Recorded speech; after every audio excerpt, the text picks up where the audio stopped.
Hello, is that working? We didn't even have a microphone check, so it's great to be here. I'm a little over-caffeinated and overexcited, so I apologize. I'm supposed to try and shut up and ask all the questions. We actually did some preparation questions and just discussions a day or two ago, and it was bloody amazing. And there were 2 or 3 themes that were pretty insightful that I loved. So I don't know how you did it, but hopefully you can come up with those themes again. So when we were practicing backstage, we were like, I can't remember what I said, so I've got this. So you can trigger us. before I start, why don't we, I think we introduced ourselves, but maybe, you could also just say a little bit about yourself before we kick off. What's that then? Hi, I'm Lori Senecal. I'm the global CEO at CPB. I'm Colleen Corsi. I'm the Global Chief Creative Officer at Wyden Kennedy, and super happy to be here. And Carla Harris, I'm Vice Chairman of Morgan Stanley.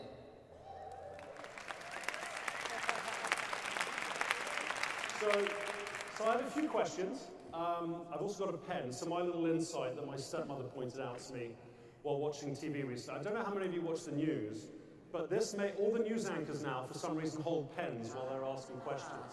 Oh. Like a year ago, none of them did. Any news channel, and that's the only thing CNN and Fox News have in common. The anchors all hold pens. So I'm gonna give me some sort of sense of semi-respectability. I'm gonna be holding this pen as I ask you questions. So, I want to start with you, Carla.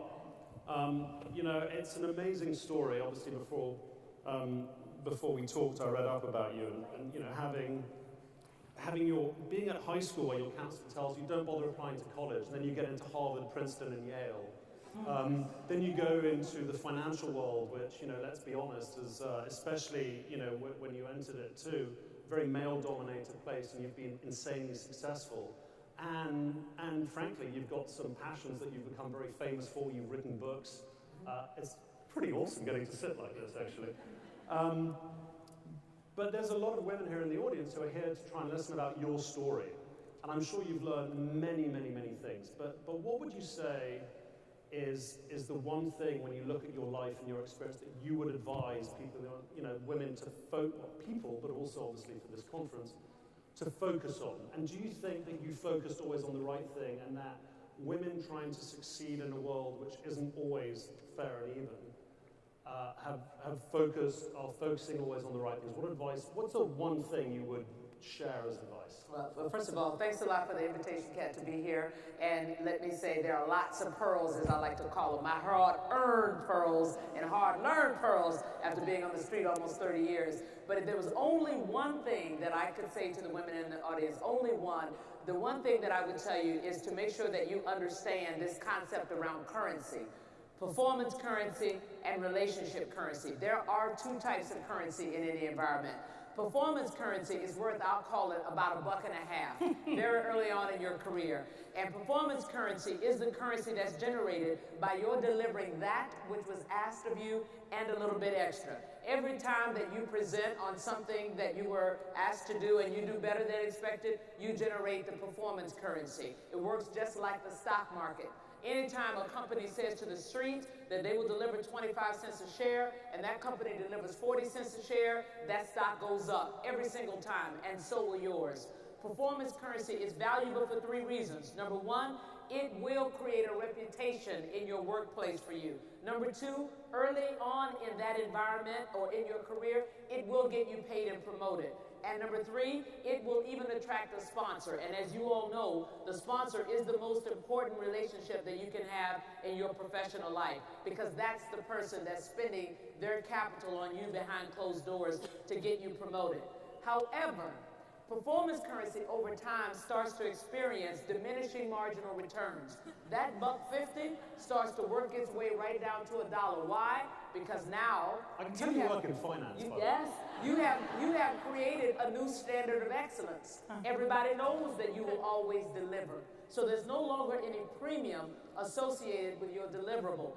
Now the currency that becomes more important is the relationship currency. And relationship currency is worth about $2.25. And it never experiences any diminishing marginal returns. And relationship currency is the currency that is generated by the investments that you make in the people in your environment. And to cut it short, let me get to the critical point. Your ability to ascend in any environment is going to be a function of somebody's judgment. Judgment about whether or not you are ready. Judgment about whether or not you will be successful. Judgment about whether or not the team will follow you. And ladies, judgments are directly influenced by relationships. So remind yourself that your inability to ascend in any environment will not be a function of whether or not somebody likes you, but it absolutely will be a function of whether or not somebody knows you. Everybody in this room has power. Hard-earned, personal, influential currency. But I ask you, how many people in this room will use their hard-earned, personal, influential currency on somebody that they do not know? Exactly. So remember that the performance currency may get your name on the short list that will be discussed for the promotion, for the bonus, for the new opportunity. But when your name is called behind closed doors, if nobody can speak on your behalf, they will simply go to the next name. But don't you think this, but this is really unfair.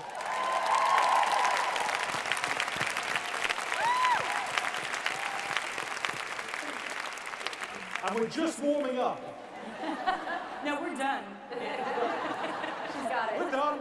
That's all you need to know. But here's the thing. Here's the question that I have, and I'm going to ask some dumb questions because that kind of provokes discussion.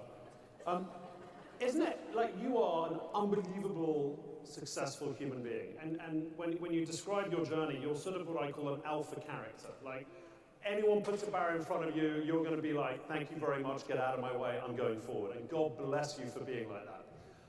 But you know, there are a lot of people who work for you, and I'm sure some people in the audience who don't all have those particular character types, right? So when you're working in an industry where 8 out of 10 people are men, and you see that guys club, right? I think hopefully we're all becoming a bit more astute and grown up about the world in which we live. But what's your advice? It's easy to say, build relationships, right? And you've got, you know, charisma, talent, you know, drive, performance. But what's your advice in terms of how do you break that cycle? Yes. Because in the finance world, you had to do that. But how would you advise people in the audience to do that? Yes, I'll tell you, no question, I am negatively motivated. So when you tell me I can't do something, I'm all over it like a bad smell, for sure. But this is what I say, own your power. Because if you are working in a male-oriented environment and you are the only woman in the room, you have particular power. Because when you walk in that room, all traffic will stop. They will pay attention, which gives you a unique opportunity to have your voice heard. Because you're the only one, everybody's looking. Everybody's listening. Everybody wants to see what you're going, or hear what you're going to say. Take advantage of that opportunity and bring all of you to that moment. And understand that if you have been invited into the room, you deserve to be in the room. It's not an accident. Right? So own all of that when you go in there. And no reason to be scared.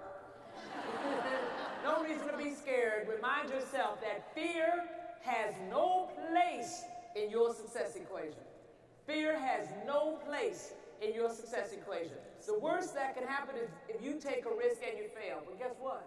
Failure always brings you a gift. And that gift is called experience. Now you know how to do it better. Now you know how to do it differently. Now you know how to say it successfully. So at the margin, always worth taking the risk. Own that and go into that 1 out of 10 in the room. I love it. So, and by the way, we didn't practice this, but you actually went, no, it's perfect. You went perfectly into what I wanted to talk to Colleen about. So Colleen and I talked about many things, and like you, tons of advice, but I love that thing that you talked about. And I'm actually going to set up very specifically what you talked about, because I thought it was so insightful. And you told me that since then you had another 24 hours of experience since we identified that nugget. So the topic I'm going to ask her about, as the leader of probably, you know, one of the most iconic agency networks. You can say the most iconic. See, she's going, Colleen. We have ambitions too that you know, I can't motivate everybody in our agency. But we did talk, you said something that created a whole discussion, and it's called the inherited leadership of men, which is coming into, both of you, and we'll come to you as well to talk about that, both of you have taken over, you know, 2 of the more creative networks in our industry. and that were mostly run by men and had, I wouldn't say male culture, I think that's unfair and I don't know the cultures enough, but definitely run by men. But then you also, it's not that you inherited, you then had to lead a large organization predominantly of men. Yes. So can you talk a little bit about what that was like for you to have that inherited leadership of men and how you manage that and your stories to try and help people in the audience? Yeah, absolutely. You know, just the topic of this, Sheroes. It is, you know, I don't believe I'm a hero just by accomplishing being in this job. I think I will be a hero by what I do with the platform that I have taken for myself and that I have been, you know, graciously bestowed, in this case, by the founder of a company. So the leadership of men, up until now, 50 years into a business, there is a chain, there is an inheritance of authority. There are 50 years at least in the industry that I'm in where men have been trained and identified and brought along to lead companies. If we are lucky, there has been 10 of that for women. So no matter what I'm doing, I'm walking into a room with at least a perceived 40-year lag of training, mentorship, and authority to own the leadership of this company out the gate. And I think we all feel it, and we build ourselves up, but it's that moment. And you think about, you know, how can you be a hero to a company full of men? Because I can stand here and do the, you know, you can't beat it if you can't see it, and I'm happy to represent. But when I go home, I am leading, we're working on it, a lot of men who have an absolute gift and a right to consider that they could be in this spot. And the thing about heroes in history is that heroes are representationally symbolic of the person's desires for themselves when they read the story. So inherently, we vote for heroes that look like us. We see our own heroism in someone who at least is like us in some way. And we come in and we're not, you know? And so how you lead a group of men is really important. After we talked about that, I got up this morning, and I'm just going to read them off my phone.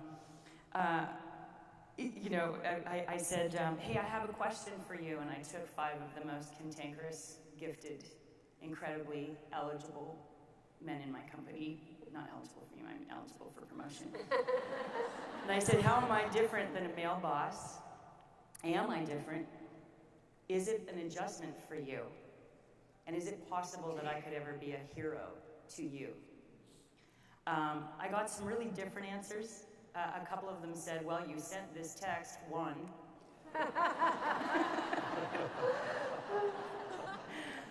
One that I got was, ha ha ha ha ha ha ha. No, but seriously, in short, it's not an adjustment to me.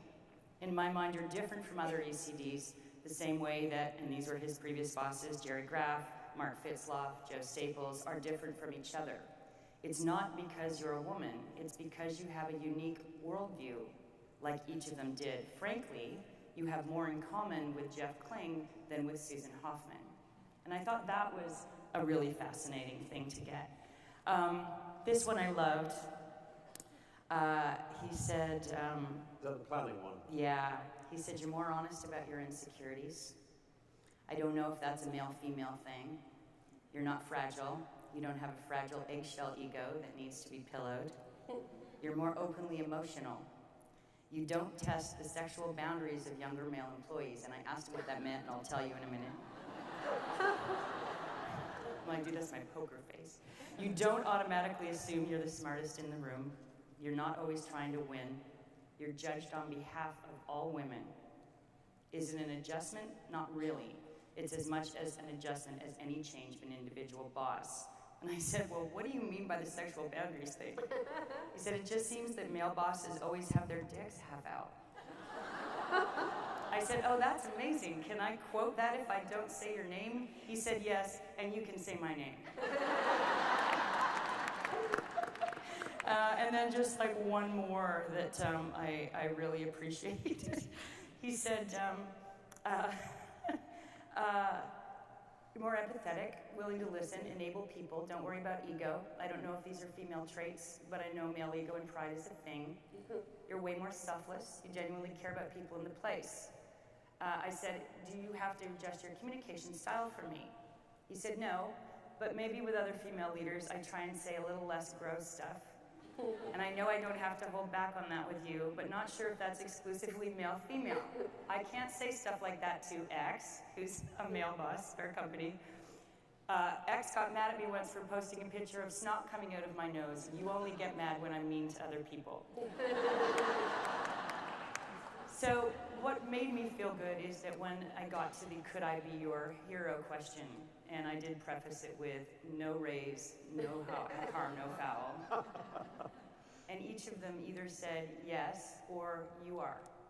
And I think that the task of bringing your full self to your job, after 52 years of age, I probably made it up the first half of the ladder by being as much like the boys as I could, as tough as I could. And now I think I'm going the second half by being myself. And men are incredibly appreciative of that as a leader. Amazing.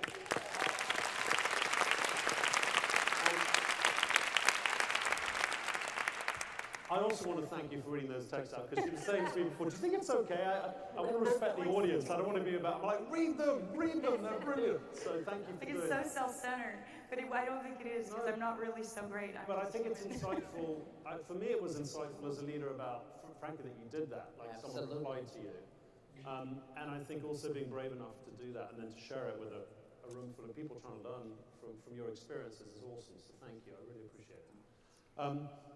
I also want to talk to Laurie a bit about the same topic, because you've now run 2 or 3 companies locally and globally now.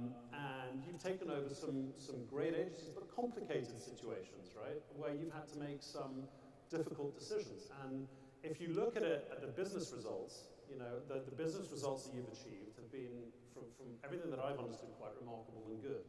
And I'm sure you had to make some tough decisions along the way and run that business with a lot of learnings going into, again, what was traditionally a company run by men. So I'm interested in when we talk about the inherited leadership of men, what that meant to you, and some of the experiences you went through and learnings that you can share. Sure.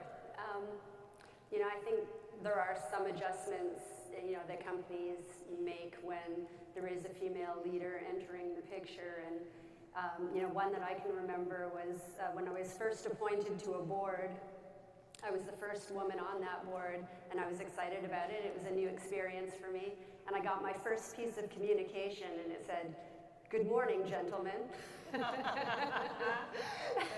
And so it's just, there is some ingrained expectation that the leader will be male, and some adjustments that go with that. But I think every time, you come into a company, it's really like starting over in a way. You really have to, earn the trust and respect of the team.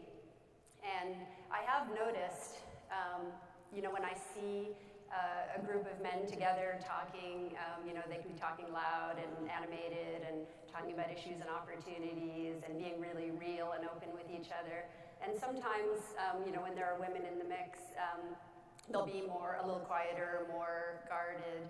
And I think you really have to work at, building those relationships to a point where, everyone can be themselves, have those real conversations, and that's when you've got a real partnership, and so it's when you reach that moment where everyone feels comfortable being themselves in mixed company, that's a great breakthrough. And, I'd have to say, the one thing that really brings all that together is really, when you're setting kind of the mission and the vision for the company. You can have a diverse group of people, some who have been at a company for a long time, some for a shorter time, men, women, everyone in the mix. But at the end of the day, what everybody wants to do is build the kind of company that has, the culture and ambition to really do great work and allow people to flourish. And I think it's just the possibility and the hope and the passion for building that kind of company together that's super galvanizing and really brings a team together. And that's really, when you're able to feel like you're in a position to lead, because everybody's in it together and you're all on the same mission. And how do you manage, when we talked, what I really liked that you talked about was managing this, that it's difficult, and I can relate to that, between managing your team internally and managing sort of your confidence and your optimism every morning, and then managing some of the stuff that's said in the press, on anonymous websites. I mean, when I took this job, I was called a fat Phil Mickelson until I had 6 months to survive in the job. You showed them. Which, by the way, I mean, I'll be honest. You've been in the job a long time now. I'm 3 years in and I'm still employed. But it was hard for me. I mean, it was tough for me. My friends were Googling and finding people saying, these horrible things, right? And it's tough. And I think it's part of the price you pay for responsibility and for having a semi-public job. Yeah. So, and how do you, I think there's a confidence thing for all of us as people, but again, in a male-dominated culture, when you find anonymous people piling on and everything else, how have you handled, I mean, I actually don't know how much you've had of that, but I'm sure you've had some like me. How have you managed that, and how would you advise people in this audience as they build their careers and they get to experience the delights of that too? How would you advise them? Because you were quite articulate about that when we spoke before. Yeah, I mean, I guess the last 2 jobs I've had have been fairly dangerous missions in a way, in that, they were agencies that required transformations. They needed to have their next chapters charted and written. That was with KBS and now with CPB. And so when there is that need and desire for transformation, inevitably change needs to come with that. And change is really hard. There's, restructuring has to take place, personnel changes have to take place, and all of those decisions are incredibly hard. And, on top of that, there are critics, and, who are watching from the sidelines. And, even as recently as last week, I read about myself that I am charm-free, steely, and heartless. And yeah, I mean, it's pretty hurtful to see those things, and you have to recognize that when you take on, Well, the way that I cope with it is really with the people. The people that that I work with in the company. It's amazing. I mean, your responsibility as the leader is to create an inspiring company and really build a bright future for these people. And in return, when you have those difficult moments, it's amazing to see how they rally around you and rise up and say, what can I do to help? I've got your back. We all love you. We believe in you. Don't pay attention to those things. And so it's really, at the end of the day, the team that you're leading and trying to create a bright future for are the same people that lift you up when you have those experiences, and that helps you pick yourself back up and keep going. I have to say, one thing that just pissed me off, something chronic, when I first became a CEO, was trying to recruit someone. There were 2 candidates, and one happened to be a woman. And someone who interviewed them called me up and said, I don't like her. I'm not sure, she's very ambitious. and I swear, this is a true story. And I remember going, how can you use that word? If you use that for a man, it would be a positive adjective. And you're describing someone who now I think I might want to hire, given you said that. But you described it as a negative adjective. So, I do think that online at some of those blogs, I mean, I get attacked as a male leader, but when I see some of the women that are attacked on those anonymous blogs, it is so vicious and so awful, and definitely worse. And I think at some point as an industry, we have to stand up and do something about that. Yeah. Sorry, anyway, I wasn't pushing. I will keep it very short, but I will say the thing that really bothers me is that every time a woman is promoted, the wires light up with criticism, and I am watching women who are like, I'll take the job, but can we just not put it out there? Can we not be recognized? And it's a shame, and I will ask one thing of all of you. I think those forums are distasteful. I have a rule that I don't post on them. I'm ready to change that rule, in that it's one thing to not post mean things, but when you see a woman who gets promoted, please go into the comments section and post all kinds of support, because if there's enough of it, it will drown out 3, 5, 15 assholes who are just bitter they didn't get caught.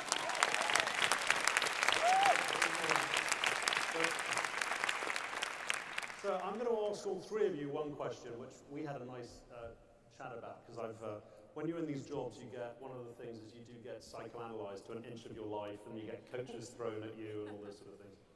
And one of the big questions we always get in these forums is, not this, but any forum on leadership and managing our careers as people, is about work-life balance, which I have strong views on, and I know you do too. And actually, I almost, if you can tell the story about your gospel singing and how you squeeze that into your job, and you don't squeeze it into your job. You actually have found a way to live intensely, which is where I ended up. When people said, balance, I don't know how to do balance. It sounds like compromising everything. I'd rather do it intensely. So can you talk a little bit about how you manage, you have a reputation for being a fantastic mother, a fantastic business person, a rather exceptional gospel singer. She wasn't willing to sing to us today, unfortunately. How do you manage all that? And then I'd like to go down the line too of all of you. What's your point of view on work-life balance, and how do you come to terms with it? Yes. I'll tell you, I like to define balance as those things that bring you joy. And the reason I wrote about it in my first book, Expect to Win, is that popular business press loves to say, work-life balance, but what they're really writing about is work-family balance. And it's not just your family that creates your life. So I believe that you should have something in your day every day that brings you joy. That might be working out, that might be spending time with your family, that might be mentoring somebody. In my case, it might be singing. And I love the way Carter termed it when I told him what I do. He called it living intensely. And I said to him, for example, I've done 5 sold-out concerts at Carnegie Hall and 3 CDs. And when I'm learning, thank you. When I'm learning and preparing for a concert and I have a flight to California, that is 6 hours that I get to work on the music, uninterrupted. I can put on my headphones and I can learn a song. And in fact, I challenge myself. I'll say, how many times can I play this song in an hour, and then to make sure that I learn it, and then turn the music off, try to hum it to myself, make sure I have all the words, and then next hour I go to the next thing. Because that's really good time. Or I said to him, when I'm driving in the morning, normally I leave at 5:30 and it's a 25-minute drive. But when I'm working on a concert, I might sleep late and leave at 7 because I know it's going to take me 2 hours to get through the tunnel. And guess what I'm doing? I'm listening to the music at that point. And both of my books were written on a plane. I did both of them on a plane. Again, quiet time, no interruption. You get a chance to think through the outline. What do you want to say? Who are you speaking to? What points do you want to make? So it really is about integrating all of your life into what you want to do. Now, the key is that you have to be intentional about it. If you have things that you are passionate about, that you know bring you joy, make you smile, then have some of that in your day, and again, put it in the calendar. Because if it's in the calendar, it's going to get done. And I hate to hear senior women say, oh, you can't have it all. Because then that creates a dilemma for a lot of people who are wondering. I do believe that we can have it all. The key is that you need to define what all looks like for you, and not measure your life against somebody else's report card. Whatever works in your life and works in your family, that's what you need to drive for. So I absolutely believe you work all of your time in. When I was trying to get here today, I knew I had like 40 minutes to get in. But I said, okay, how many emails can I do? How many phone calls can I have happen so that when I finish this, I can then focus on what the next thing is. I use that time, not just fretting, oh, can we go this way? How can we hurry up and get there? We got to get there by 1:50. No, I said, okay, we got 40 minutes. Let's see what we can do. Do you ever get tired? I'm exhausted. Absolutely, I get tired. Oh, I love the energy. It's just infectious, isn't it? It's just brilliant. So I think I think that have it all means defining what all means for you as an individual. I think frankly, I think that's helpful for everyone. And what that balance looks like. Is it living intensely, or is it balance in the traditional sense of the definition? I love that. And for the two of you that have global jobs, I mean, I can relate to the time zone issues and trying to manage the family. But for you as someone who's managed 2 or 3 companies and someone who's stepping into a very big job, what's your point of view on work-life balance? You want me to go? Sure. I I mean, you know, for me, it's quite similar to what you just talked about, Carla. You talked about living with intensity, and I guess, you know, for me, it kind of comes down to, you know, return on passion. So I'll give you a financial word there. Because, you know, at the end of the day, like what you're spending time on, you ask if it brings you joy. I guess I like to live with passion and intensity also. And so it really depends on what's going on. So if there's a new business pitch that I'm passionate about, working 24/7 on that to prevail gives me a great return on passion. I'm passionate about it. I'm putting everything into it. Not a lot else is happening in my life, but I'm happy with that. The return is great. Other times, you finish the pitch, you have the post-pitch hangover, and then I want to, you know, to do something that's going to be more replenishing and enriching, and that gives me a return on passion, whether it's reading an US magazine on the plane for 5 minutes during takeoff, or or learning my new song. So it's really about following the passion for me to get that balance, and it changes depending on what's going on in my life. I was always my own worst enemy on the balance thing. I think there's two reasons for it. One is I always felt slightly insecure and felt that hard work and luck had put me in every room. Both terrible things, actually. Both of them are good. But and so I would just work to fill the time. I would just consistently be better, be better, be better. I'll bring this, I'll do that. You know, I'll push it out further. I'll come in with the best project. I'll fill it.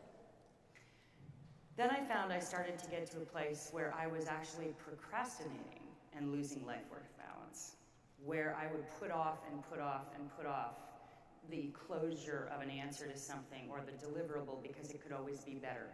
Or I wanted to rethink that, or I wanted to be absolutely sure. And recently what I find helps is if it takes me longer to answer the question than to ask it, either I'm not listening to my own intuition, or the person has brought me the question too early because there's still work that needs to be done. At a global level, you can't be diving into the weeds on all those things. So by following my instincts and saying, I can be wrong. I'll be wrong sometimes. I will be wrong. But they got an answer and it moved on. It's a work in progress. But I'm trying very hard. And that I'm finding gives me back just space. Empty spaces where there's nothing in it but my own thoughts. And that is a gift to me. You know, a year ago, just to close, I'd just like to tell a story and thank you all. You know, a year ago, I tell everyone I mean it. I think the most successful thing I've done in my career is to persuade someone called Susan Cradle to come and be my creative partner. And I think some of you met her yesterday when she was talking. And when she came on board, we've obviously had discussions similar to ones being discussed at this conference. And we have different points of view. She teases me and says that I tell her she's not enough of a hardcore feminist, and she laughs while she's telling me that. Because, you know, one of the privileges of being a global CEO is I've been exposed to people's stories and seen some of the things that are wrong in our industry that we need to fix. And I think, I really do believe that it can't be done just in conferences like this. I think white heterosexual males who still dominate our industry and management, we have to take it on and we have to be honest that there's a problem, especially in management, and we have to fix it. And it's not complicated, and I think people have their heads buried in the sand when they say that things are fixed, when they clearly aren't. And we have a job to do. And then what Susan's point of view, which in typical fashion I was arguing with, she said, Carter, maybe. But what we really need to do is celebrate the women who are successful. We need to celebrate the women who, despite that, have made it to the top. We need to learn from them, take inspiration from them. And then she listed about 6 women over the last 30 years who've kicked ass in the advertising industry. And she goes, that's what I want to talk about. I don't want to talk about the negatives. And that's why, you know, listening to you, not just today, but when I was talking to you beforehand, I realized that, as usual, damn it, Susan is right. You know, I think, you know, the three of you are really inspiring. I mean, to me, by the way, to me as a male leader too, just so you know, but I think your stories, your insights, your perseverance, I think the whole thing of Ashiro, you know, if you just use it as a glib word, it doesn't mean anything. Frankly, it's just a piece of cheap marketing. If you really give it substance, if you really listen, I think the three of you are absolute sheroes in the true sense of the word. And it's just been an honor to sit here on this panel with you. So thank you very much. And thank you. Thank you. Yeah.